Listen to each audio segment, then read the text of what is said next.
Assalamualaikum warahmatullahi wabarakatuh. Baik, saya akan kembali mereview materi kita kali ini menyusun tabel distribusi frekuensi. Oke, sebelum memasuki tahapan lebih lanjut, saya akan sedikit mengulas tentang distribusi frekuensi itu sendiri.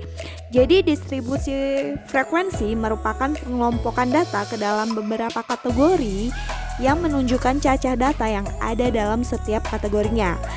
Dengan kata lain, distribusi frekuensi atau sebaran frekuensi memberikan gambaran sebaran nilai-nilai pengamatan pada suatu garis perubahan atau pengelompokan data ke dalam beberapa kelas. Oke, selanjutnya yang perlu kita ketahui sebelum kita menyusun tabel distribusi frekuensi, kita terlebih dahulu mengetahui tahapan-tahapan dalam menyusun tabel distribusi frekuensi itu sendiri.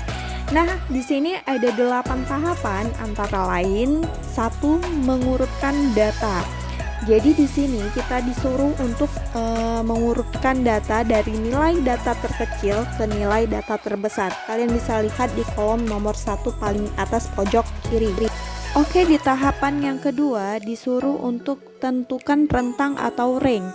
Jadi rentang atau range ini merupakan selisih antara nilai data terbesar dengan nilai data terkecil dengan rumus yang digunakan yaitu R sama dengan X max kurang X min.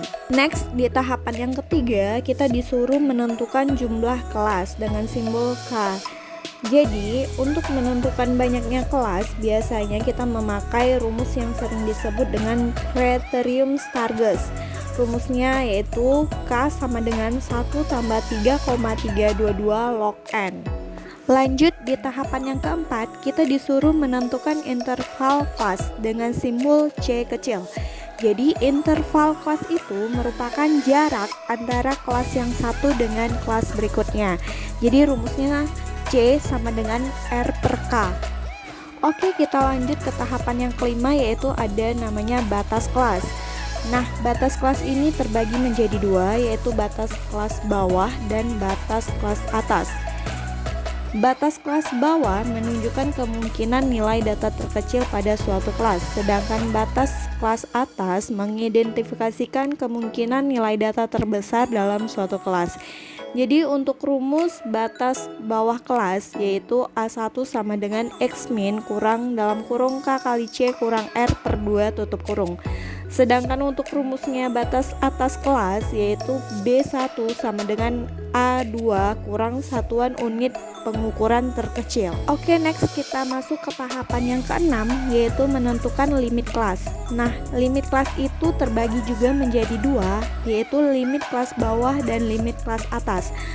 Limit kelas bawah atau disingkat dengan LKB mempunyai rumus yaitu A1 kurang setengah kali satuan terkecil.